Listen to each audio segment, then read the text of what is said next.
Welcome to the show that teaches you the things your parents and teachers are too afraid to, the Helios blog. Today, we're going to learn that Jordan Peterson hates Kamala Harris, and this is, of course, with Piers Morgan in a Jordan Peterson interview. Let's get to it. The reason she's alone is because she's difficult. Women are not accepting the bare minimum. Women fuck men they respect. All the women who say things like, I'm strong, independent, I don't need no man, like, y'all impress me. Women just gaslight each other and say what they want to hear.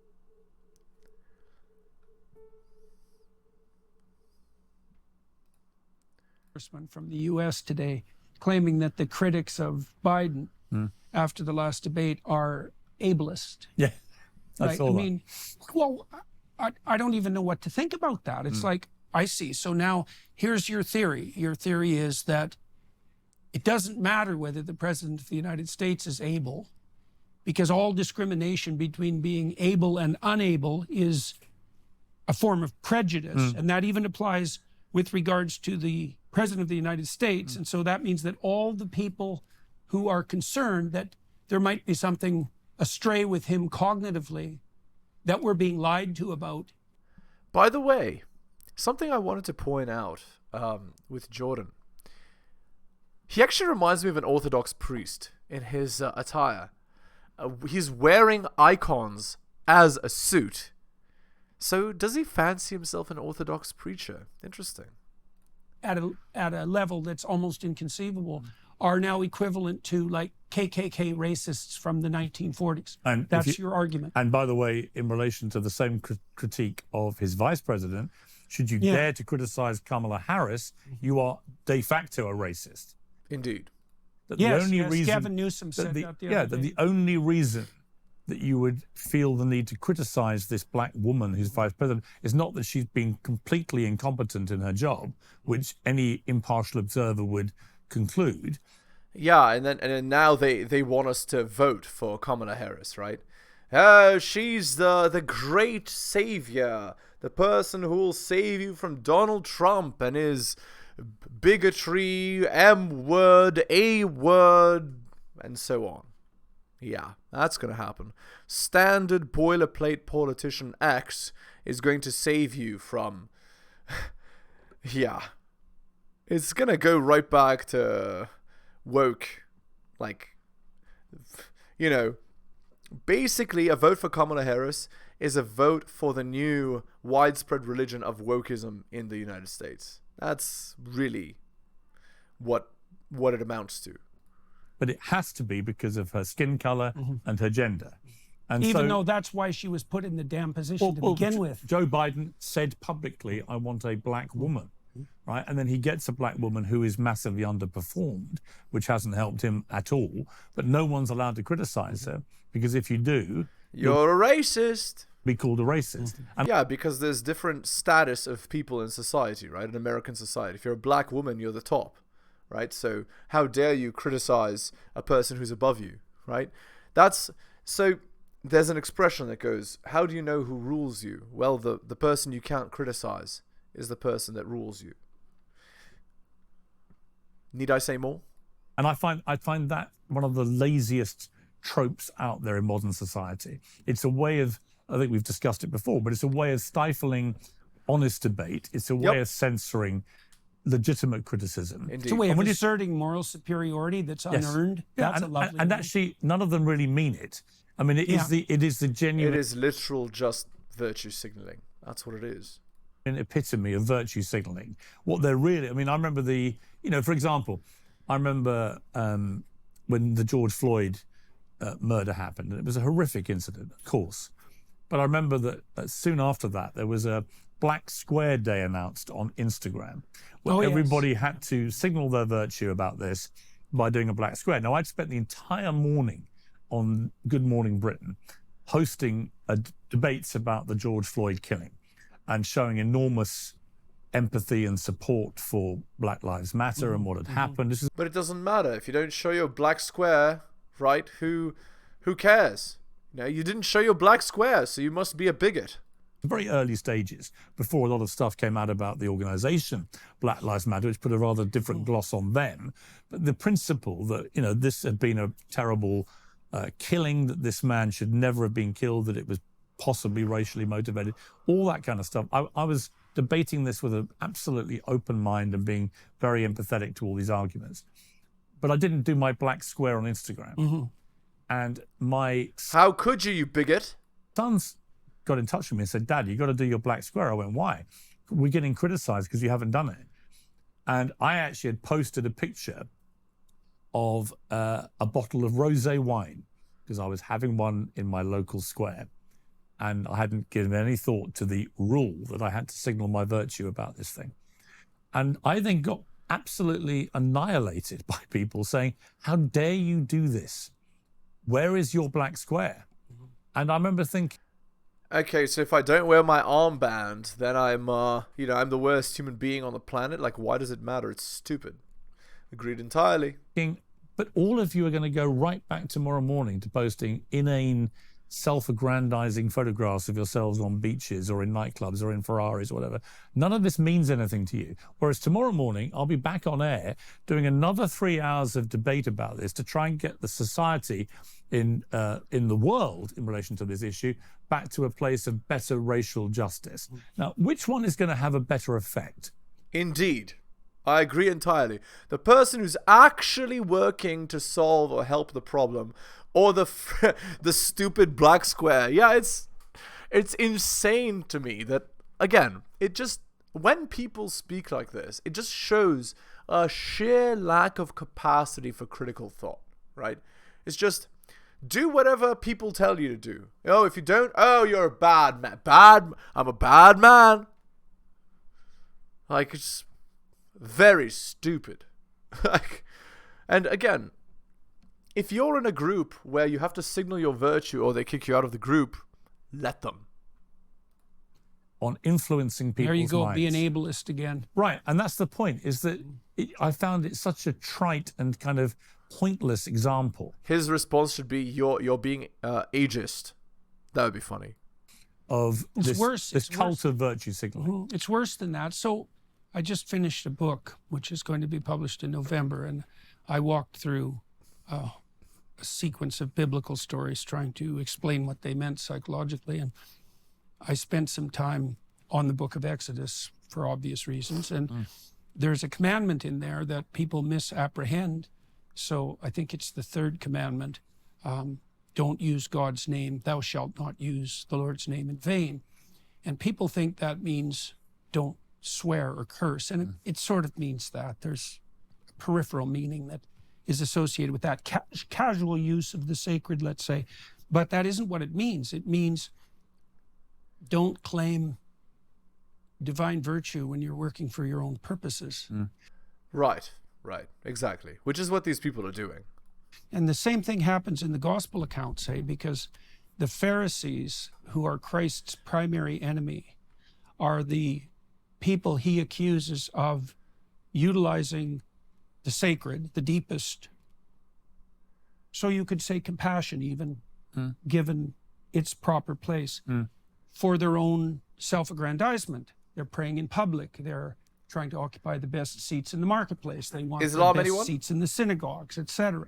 That's the accusation. And so that virtue signaling, it's not merely, it's an expression of an unbelievably deep and ignorant narcissism, right? It's part of the victim-victimizer narrative, first of all, which explains all of history with no cognitive effort. Yeah, all of history with no cognitive effort, revisionist history, dumb crap about how certain races are superior to certain other races for literally no reason. We've just decided, and so on. And then it's these performative gestures that make you morally virtuous. Yes. Right. Right. Pray 5 times a day, and then you can do whatever you want.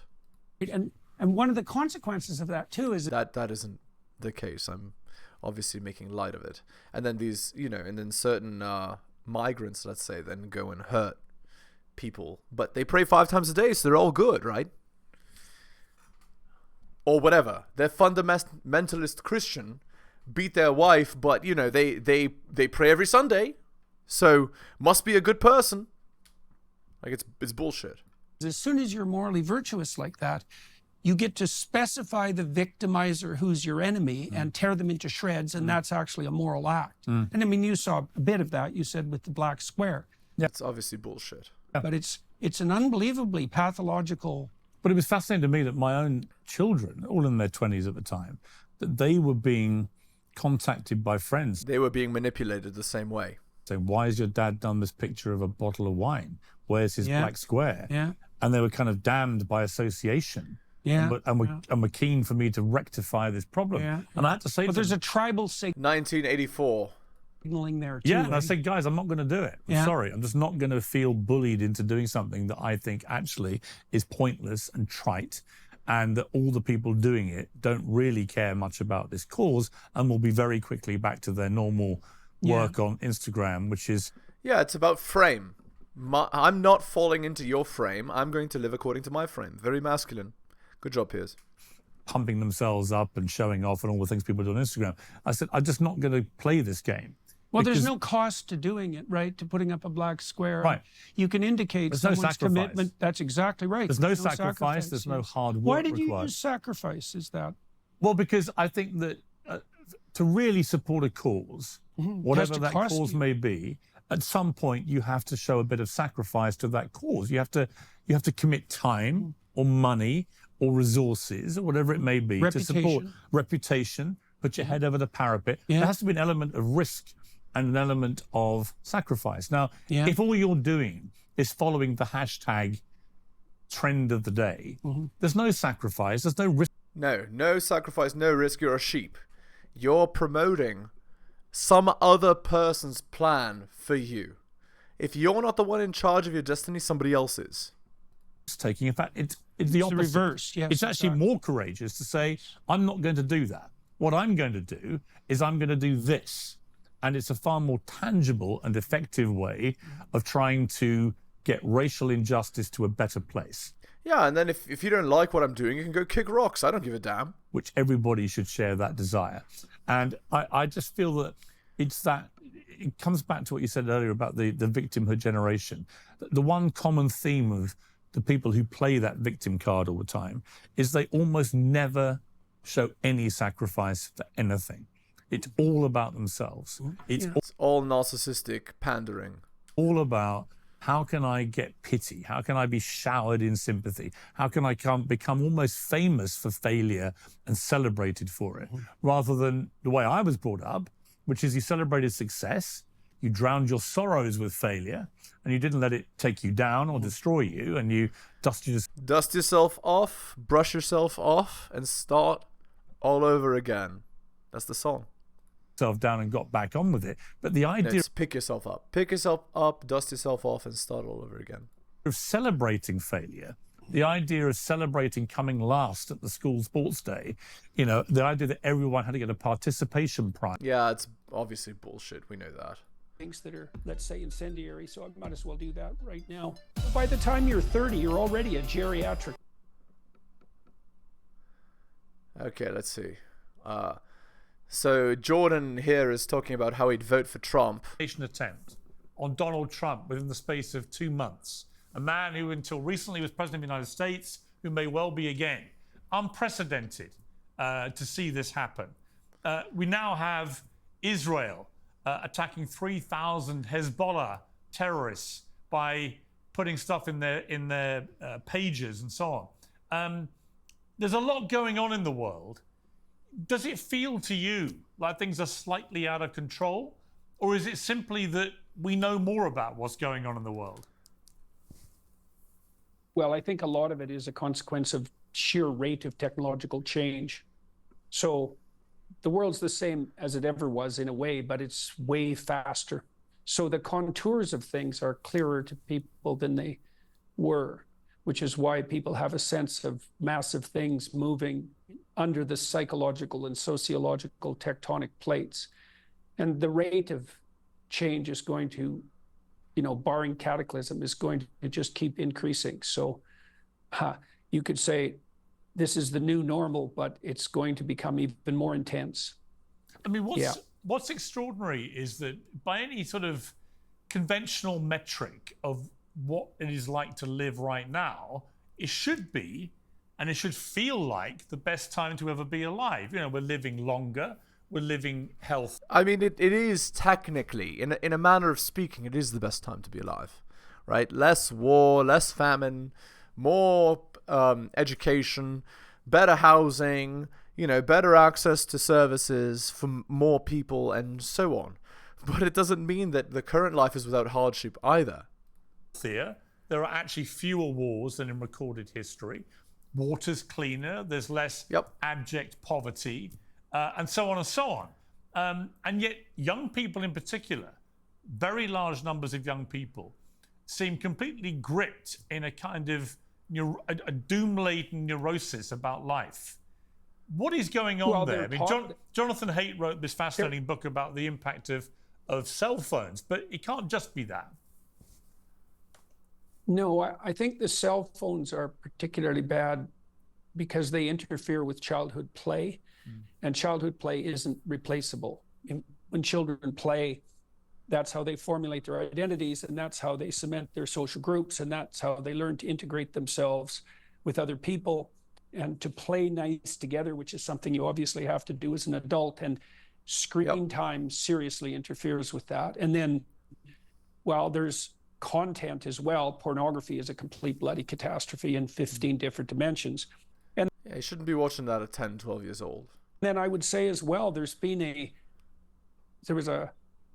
Malthusian, a neo-Malthusian campaign going on since the 1960s to basically demoralize young people based on this preposterous idea that essentially there are too many people on the planet, that human beings are a kind of cancer, that all masculine striving upward is part of the pathological patriarchy, which is a real lovely thing to teach young men who...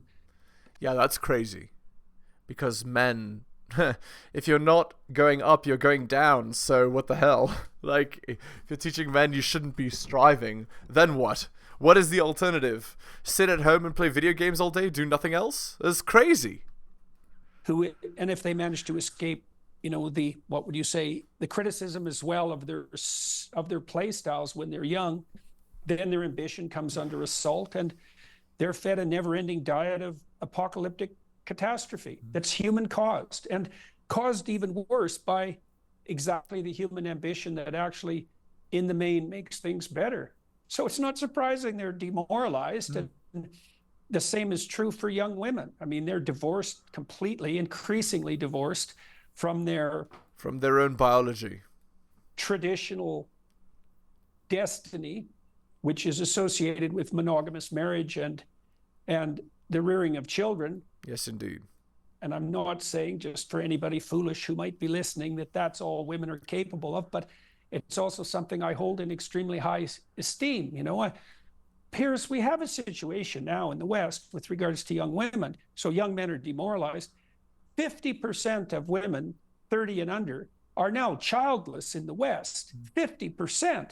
And 1 in 2. Half of them will never have a child. And 90% of them will regret it. You know, by the time you're 30, you're already a geriatric mother. And if you're single and 30 and childless, you have a lot of problems to solve in a very short period of time. And then you also got to ask yourself, well, what's your life going to be like if you're partnerless and childless from your 30s going forward? You know, and we know disaster is what's going to happen. We know, in keeping with that the segment of the population that's most politically alienated at the moment is in fact young women from the ages of 18 to 34. And that's also partly because they get almost all their information from TikTok, and TikTok is a rat hole of propaganda. Indeed. Funded by Iran, funded by China, funded by Russia, but Iran and China primarily. And so you're right in your first supposition, is that we've made immense strides forward, especially since the Berlin Wall fell and the idiot communist regimes around the world that were doing everything they could to destroy their own people's economy have collapsed, and people have turned, at least in the main, to something approximating free market and free exchange solutions. And so the world has 8 billion people on it, something like that, 7 to 8 billion. We'll peak at about 9. We've done a tremendous amount to eradicate absolute poverty. And there are lots of reasons to be positive, but that's all in the face of an anti-human campaign that's really been going on since the 1960s with the Club of Rome and Paul Ehrlich, the Stanford biologist, who's, I don't know if he's the worst person who's emerged in the last 60 years, but he's certainly a contender. Disaster, advocating for basically genocide, right? Massive campaign of demoralization. You know, and I see it everywhere when I tour around lecturing. Like young people dying for the lack of an encouraging word.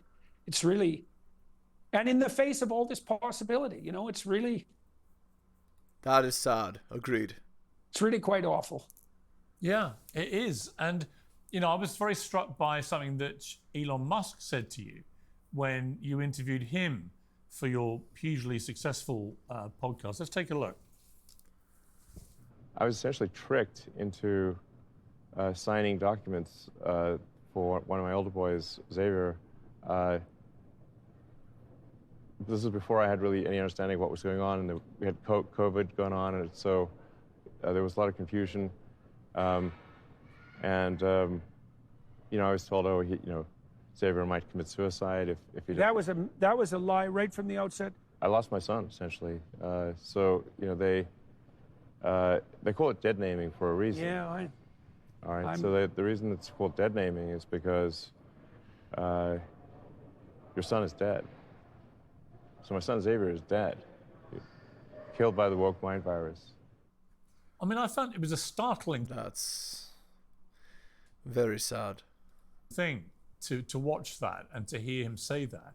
And we've watched that kind of human tragedy of his family play out in public because this boy that he had, this son, now identifies in a different way and is very hostile towards him. Well, imagine you're a billionaire, you're very busy, you have trouble influencing your son, right? Because you're never around. So what does he watch? He watches TikTok, he listens to his woke friends, and, you know, they're bound to be woke if they're rich, because they're going to make up problems for themselves because they don't have any. And, yeah. And one thing leads to another, right? And says so on social media and so on. But what did you feel when Elon Musk, you know, right now, the richest, most successful, and in many ways, most entrepreneurial guy in the world, somebody who is really trying to save the world from itself in many ways through Tesla, through SpaceX, through Neuralink, all these extraordinary things.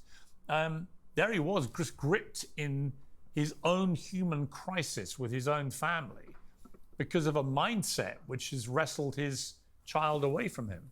Indeed.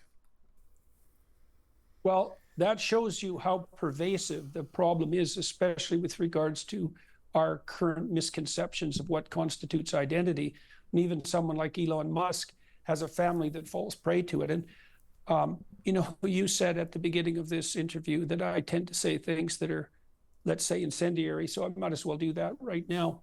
I think that every single medical professional and psychological professional who has been, who's played a role in facilitating the trans butchery of minor children should be put in prison for the rest of their lives for crimes against humanity. It is. Damn. That's a damning indictment, isn't it? Is the worst medical and certainly psychological scandal that I've ever seen in my entire life. And the only things that I've seen that rival it are the medical experiments that were conducted by the Nazis and the Japanese in the running in World War II. Up to World War II. Yeah. It's absolutely 100% unforgivable. And that lie they told Elon Musk, would you rather have a live trans child or a dead child? There's never been a single bit of evidence to suggest that has no grounding whatsoever in empirical fact. It's an absolute bloody lie. It's pathological. It's manipulating the parent's emotions and want to protect the child. It's manipulating that against the parent. Logical beyond belief. We know in the United States, for example, that at least 8,000 young women have been subjected to double mastectomies, minors. And that's the documentation 8,000 on the insured medical procedure side. So there's a lot more than that. Christ and almighty. I also know that puberty blocking drugs are available outside the medical community in the black and gray market at a much higher rate than is occurring within the medical space. And that the fact of this trans epidemic, which is exactly what it is, it's a psychological epidemic, and the liars say those children are all now free to show their true identity, which is another complete bloody lie. All of Actually, Jordan knows, right, from his own research, most kids grow out of it. Like 80 to 90% grow out of it that want to change their appearance physically. that's it's so unacceptable. It was so sad to hear Musk walk through that. I mean, there's a world of grief behind that story, and there's plenty of stories like it. I can't believe as well, I mean, this is one of the things that I hold seriously against the Democrats in the United States, let's say, the Liberals in Canada and the Labour Party in the UK, is that if you people are behind this identity politics and you think that it's a good idea to free up young women in particular to find their true identities as men, there is something seriously sick about you. It's inexcusable. It's absolutely inexcusable. There is no evidence whatsoever for any of those gender transformation identity claims, as the Cass report clearly indicated. So, you know, the UK has walked back a little bit, but not the US and not Canada. And so it's really, Jesus, Pierce, the more you know about that surgery, the more it will, like, it'll curdle your spine. It's experimental medicine conducted by butchering sadists at its absolute worst. Lordy Lord. And on that note, let's end the video there. Man, I feel like I've just been in a fight. Hit the like, hit the sub, hit all the notifications. Buy my books like Hunter M, Adrian L, Tom M, Bobby, Dylan, Renaissance Press, Brian, Andrew, Alan, Armani, and Nicholas. You can buy my books at bit.ly/heliosbooks. So my 2 books are The Strategist Guide to Seduction and Quotes to Live By. If you'd like coaching, message me at theheliosblog@gmail.com. That's for those of you that want to get better at getting girls. I'll give you great advice like Jordan. Okay. Thank you so much for listening, guys, especially if you listen to the end. I really do appreciate it.